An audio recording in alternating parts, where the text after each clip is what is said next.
हर खबर पर आपकी नजर बेताब समाचार।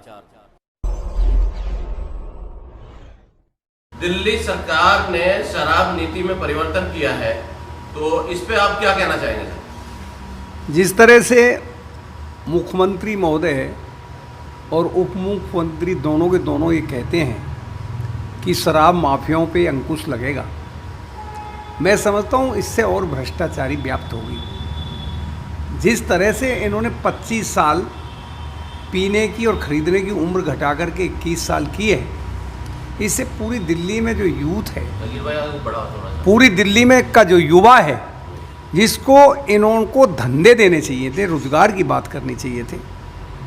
जो आज ज़रूरत है यूथ को, युवाओं को रोज़गार की ज़रूरत है, शराब की ज़रूरत नहीं है। शराब से तो और उल्टा पूरी दिल्ली की दिल्ली ये नशे में व्याप्त होगी और इससे बैड इम्प्रेशन पड़ेगा।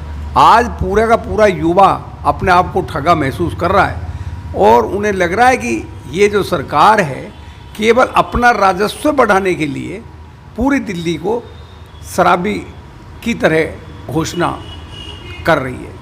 केजरीवाल ने कहा था कि हम बेरोजगारों को रोजगार देंगे, युवाओं को नए अवसर प्रदान करेंगे, लेकिन अब तो इन्होंने शराब की दुकानें खोलने का और शराब की निजी हाथों में देने का जो है ये नया फैसला करा है। इससे तो और गुंडागर्दी और कई चीज़ें बढ़ेंगी, निश्चित तौर पे बढ़ेंगी, इसमें कोई शक नहीं है। जिस तरह से सरकार कह रही है कि सरकारी ठेकों को ख़त्म करके प्राइवेट हाथ में दिया जाएगा, तो प्राइवेट हाथ में दिया जाएंगे तो नई तरीके से दुकान खुलेंगी, नई तरीके से भ्रष्टाचारी व्याप्त होगी। वो माल किससे खरीदेंगे, कैसे खरीदेंगे, वो उनका अपना पर्सनल ये खरीद फरोख्त में हिस्सेदारी रहेगी। तो मैं समझता हूँ कि जो ये नई नीति आबकारी लागू की है, एकदम इनको करनी नहीं चाहिए। दूसरा एनसीटी बिल पास हुआ है लोकसभा में और अब राज्यसभा में भी पास हो गया है, तो इस बिल पर केजरीवाल सरकार विरोध कर रही थी, लेकिन इतना पुरजोर विरोध नहीं हुआ जैसा विरोध ये अन्य मामलों में करते आए हैं। आखिर इसकी क्या वजह मानते हैं आप? देखो, मैं जहाँ तक वजह है, इन दोनों सरकारों की सांठगांठ है। छोटी छोटी बातों को लेकर के ये एलजी हाउस पे धरना भूख हड़ताल में बैठते थे। 3 फरवरी को बिल पेश हुआ संसद में और कल राज्यसभा में पारित हुआ है, पेश हुआ है, पास हुआ है। इतने दिन यानी 45-50 दिन तक जो व्यक्ति एक छींकने पे धरना देता था, एक छोटी छोटी बात कोई हो जाती थी उस पर एलजी हाउस में प्रदर्शन और धरना और भूख हड़ताल बैठते थे। इतना बड़ा दिल्ली के साथ धोखा हो रहा है। दिल्ली की चुनी हुई सरकार के जो फैसले हैं उनका एलजी को पावर दे देना एक बहुत बड़ी बात है, दिल्ली वासियों के लिए एकदम धोखा है। और केजरीवाल साहब बोल नहीं रहे, इस पर क्यों नहीं बोल रहे कि केंद्र सरकार ने उनको ब्लेम लगाने का एक मौका दे दिया। अगर कोई काम नहीं होगा तो दिल्ली सरकार कहेगी कि हमें केंद्र सरकार नहीं करने दे रही, हमारे पास पावर नहीं है, पावर एलजी के पास है। ये दोनों की मिली भगत है। तो आप ये कहना चाह रहे हैं कि इसमें केजरीवाल की भी मौन सहमति है? निश्चित तौर पे है। केजरीवाल साहब का इनका दोनों का कहीं न कहीं इस बात को लेकर के समझौता है कि ये एलजी को पावर देने से हमें ब्लेम लगाने का मौका मिलेगा। जिस तरह से दिल्ली दंगों में केजरीवाल साहब ने निष्क्रियता दिखाई थी और अभी तक उन लोगों को मुआवजे भी नहीं मिले। कल भी हम लोगों ने एक बाइट की थी तो वहाँ लोग कह रहे थे अभी तक मुआवजे नहीं मिले हैं।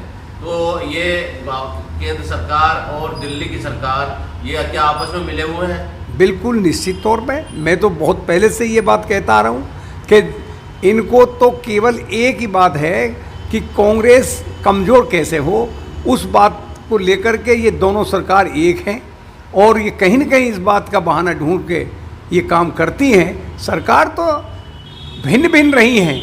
एमसीडी में 2003 में 2002 से पहले जो एमसीडी थी 97 से 2002 तक वो भाजपा के हाथ में थी और भारतीय जनता पार्टी के उस समय मुख्यमंत्री 98 में शीला दीक्षित जी बनी। कभी भी उन्होंने इस तरह की उनकी तनख्वाहें रोकना, सफाई कर्मचारियों को भूख हड़ताल के लिए बैठने के लिए अवसर देना या उनको तंग करना, इस तरह से कभी कोई बात नहीं हुई। वो मुख्यमंत्री थी, भाजपा की एमसीडी में सरकार थी, उनको बाकायदा जो हक होता था वो मिलता था। लेकिन आज बिल्कुल अलग है। अब बीजेपी की जहाँ एमसीडी में है तो वो तंग करने का काम कर रहे हैं, जहाँ दिल्ली में है तो वो बहाना ढूंढने का काम कर रहे हैं। तो उस समय अटल बिहारी वाजपेयी प्रधानमंत्री थे, मुख्यमंत्री शीला दीक्षित जी थी, लेकिन दिल्ली के समस्याओं का समाधान के लिए जो फाइल लेके जाती थी वो करवा के लाती थी। और कोई ऐसा बहाना नहीं होता था कि भाई सेंट्रल गवर्नमेंट में अटल बिहारी वाजपेयी है तो दिल्ली का कामकाज नहीं हो रहा। दिल्ली का कामकाज बाकायदा सुचारू रूप से होता था। आज उल्टा हो रहा है, और इन उल्टा होने में दोनों की मिली भगत है, एक की नहीं है। खाली सेंट्रल गवर्नमेंट नहीं, उसमें उतनी दोषी अरविंद केजरीवाल सरकार भी है। एक सवाल हो रहा आपसे, चौहान बांगर वार्ड चुनाव में केजरीवाल सरकार ने केवल वार्ड का चुनाव नहीं लड़ा, हमने ये देखा कि इसके सारे ज़्यादातर मंत्री, उप मुख्यमंत्री और खुद मुख्यमंत्री साहब ने भी यहाँ पर जो है रोड शो किया, और उसके बाद यहाँ जो है बहुत बुरी तरह जो है केजरीवाल का प्रत्याशी हारा। देखो, केजरीवाल साहब की आदत है, वो लुहावने जब चुनाव होते हैं, लुहावने जनता को सपने दिखाते हैं और वोट खींचने का काम करते हैं। लेकिन यहाँ की जनता जो थी, जो एक साल पहले झगड़ा हुआ था, रॉयट्स हुए थे, उसमें एक बार भी वो केजरीवाल साहब यहाँ नहीं आए। उन्होंने जनता के हित में कोई काम नहीं किया। केवल मुस्लिम या हिंदू, सवाल ये नहीं है कि हताहत जब भी झगड़ा होता है परेशानी दोनों समुदायों को आती है। उनको यहाँ आकर के झगड़ा निपटाने का काम करना चाहिए थे। मैं ये समझता हूँ कि दिल्ली पुलिस उनके हाथ में नहीं है, लेकिन डीएम तो उनके हाथ में है, डीएम तो उनके नीचे काम करते हैं, एसडीएम नीचे करते हैं। अगर खुद यहाँ आएँ और डीएम साहब यहाँ खड़े हो जाएं तो मैं ये निश्चित करता हूँ कि पुलिस भी आएगी, क्योंकि डीएम और एसडीएम के अंडर आती है। क्षेत्रवासियों को और क्या पैगाम देना चाहेंगे आप? बस मैं क्षेत्रवासियों को, क्योंकि दिवाली होली भी है 3 दिन बाद, तो होली के सही 2 दिन पहले मैं शुभकामना देता हूँ पूरी दिल्ली के लोगों को। और एक निवेदन भी करता हूँ कि जिस तरह से आज महामारी है, तो उससे निपटने के लिए हमको थोड़ा सोशल डिस्टेंसिंग और मास्क लगा के रहना चाहिए। आपस में भाईचारे के हिसाब से ये त्यौहार, भाईचारे के जो भी त्यौहार होते हैं, चाहे होली हो, दिवाली हो, ईद हो, बकरीद हो, कोई भी त्यौहार हो, वो भाईचारे के त्यौहार हैं।